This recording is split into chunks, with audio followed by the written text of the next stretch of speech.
নমস্কার, তনুর বাংলা ক্লাসিক স্টোরিতে আমি তনুশ্রী তোমাদের সবাইকে স্বাগত জানাই। আমি তোমাদের শোনাচ্ছিলাম কথা সাহিত্যিক শরৎচন্দ্র চট্টোপাধ্যায় অনুপমার প্রেমের প্রথম ও দ্বিতীয় এবং তৃতীয় পর্ব। আমার আজকের নিবেদন গল্পের চতুর্থ পর্ব। তাহলে শুনতে থাকো। যদি ভালো লাগে তাহলে একটা লাইক করে দিও এবং তোমাদের পরিচিত ও পরিজনদের সাথে অবশ্য করে শেয়ার করো।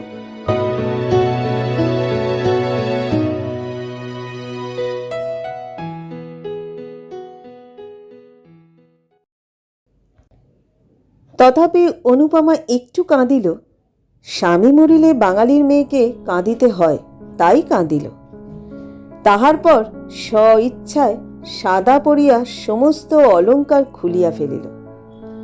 জননী কাঁদিতে কাঁদিতে বলিলেন, অনু, তোর এ বেশ তো আমি চোখে দেখতে পারি না, অন্তত হাতে একজোড়া বালাও রাখ। তা হয় না মা, বিধবার অলঙ্কার পরতে নেই। কিন্তু তুই কচি মেয়ে। তাহা হোক, বাঙালির মেয়ে বিধবা হইলে কচি বুড়ো সমস্ত এক হইয়া যায়। জননী আর কি বলিবেন, শুধু কাঁদিতে লাগিলেন। অনুপমার বৈধব্যে লোকে নূতন করিয়া শোক করিল না। 2-1 বৎসরেই সে যে বিধবা হইবে তাহা সকলেই জানিত। কেহ বলিল, মরার সঙ্গে বিয়ে দিলে কি আর সদবা থাকে? কর্তাও এ কথা জানিতেন, গৃহিণীও বুঝিতেন, তাই শোকটা নূতন করিয়া হইল না। যাহা হইবার তাহা বিবাহ রাত্রেই হইয়া গিয়াছে। স্বামীকে ভালোবাসিত না, জানিল না, শুনিল না, তথাপি অনুপমা কঠোর বৈধব্য ব্রত পালন করিতে লাগিল। রাত্রে জলস্পর্শ করে না, দিনে এক মুষ্টি স্বহস্তে সিদ্ধ করিয়া লয়। একাদশীর দিন নিরম্ব উপবাস করে। আজ পূর্ণিমা, কাল অমাবস্যা, পরশু শিবরাত্রি, এমনই করিয়া মাসের 15 দিন সে কিছুই খায় না। কেহ কোনো কথা বলিলে বলে, আমার ইহকাল গিয়াছে, এখন পরকালের কাজ করিতে দাও। এত কিন্তু সইবে কেন? উপবাসে অনিয়মে অনুপমা শুকাইয়া অর্ধেক হইয়া গেল। দেখিয়া দেখিয়া গৃহিণী ভাবিলেন, এইবার সে মরিয়া যাইবে। কর্তাও ভাবিলেন, তাহা বড় বিচিত্র নহে। তাই একদিন স্ত্রীকে ডাকিয়া বলিলেন, অনুর আবার বিয়ে দি। গৃহিণী বিস্মিত হইয়া জিজ্ঞাসা করিলেন, তা কি হয়? ধর্ম যাবে যে। অনেক ভেবে দেখল, 2 বার বিবাহ দিলেই ধর্ম যায় না। বিবাহের সঙ্গে ধর্মের সঙ্গে এ বিষয়ের কোনো সম্বন্ধ নেই। বরং নিজের কন্যাকে এমন করে খুন করলেই ধর্মহানির সম্ভাবনা। তবে দাও। অনুপমা কিন্তু এই কথা শুনিয়া ঘাড় নাড়িয়া দৃঢ়স্বরে বলিল, তা হয় না। কর্তা তখন নিজে ডাকিয়া বলিলেন, খুব হয় মা। তা হইলে আমার ইহকাল পরকাল 2 কালই গেল। কিছুই যায় নাই, যাবে না, বরং না হলেই যাবার সম্ভাবনা। মনে করো, তুমি যদি গুণবান প্রতিলাভ করো তাহলে 2 কালেরই কাজ করতে পারবে। একা কি হয় না? না মা, হয় না। অন্তত বাঙালির ঘরের মেয়ের দ্বারা হয় না। ধর্মকর্মের কথা ছেড়ে দিয়ে সামান্য কোনো একটা কর্ম করতে হলেই তাদেরকে অন্যের সাহায্য গ্রহণ করতে হয়। স্বামী ভিন্ন তেমন সাহায্য আর কে করতে পারে বলো? আরো কি দোষে তোমার এত শাস্তি? অনুপমা আনত মুখে বলিল,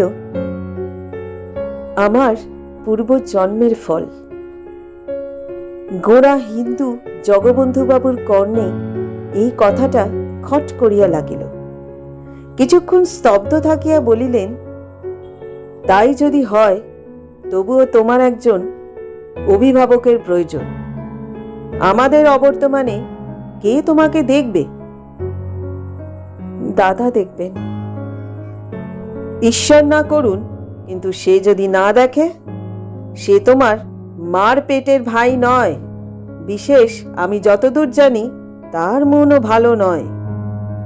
অনুপমা মনে মনে বলিল, তখন বিষ খাবো।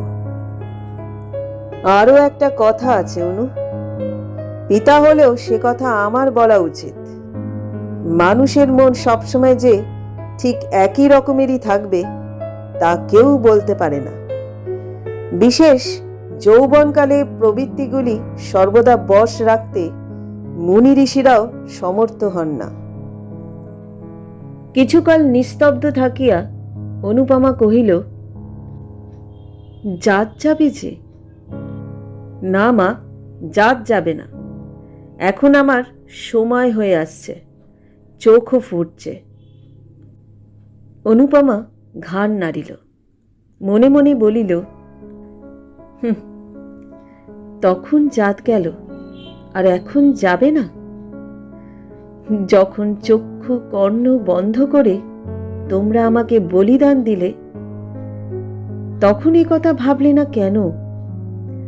আজ আমারও চক্ষু ফুটেছে, আমিও ভালো রূপ প্রতিশোধ দেব। কোন রূপে তাহাকে চলাইতে না পারিয়া জগবন্ধুবাবু বলিলেন, তবে মা তাই ভালো। তোমার ইচ্ছার বিরুদ্ধে আমি বিবাহ দিতে চাই না। তোমার খাবার পরবার ক্লেশ না হয় তা আমি করে যাব। তারপর ধর্মে মন রেখে যাতে সুখী হতে পারো, করো।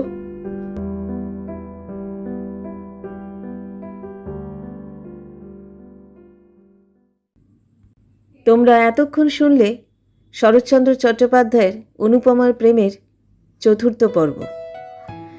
গল্পটা তোমাদের কেমন লাগছে অবশ্যই তোমরা জানিও। যারা এখনো পর্যন্ত গল্পের 1ম, 2য়, 3য় পর্ব শোনোনি, তারা ডেসক্রিপশন বক্সে লিংক দেওয়া থাকবে, শুনে নিতে পারো। আর যদি যোগ্য মনে হয় তাহলে আমার চ্যানেলটিকে সাবস্ক্রাইব করে দিও এবং পাশে থাকা বেল আইকনটি প্রেস করে রেখো, যাতে সমস্ত নতুন গল্পের নোটিফিকেশন সবার আগে তোমাদের কাছে পৌঁছয়।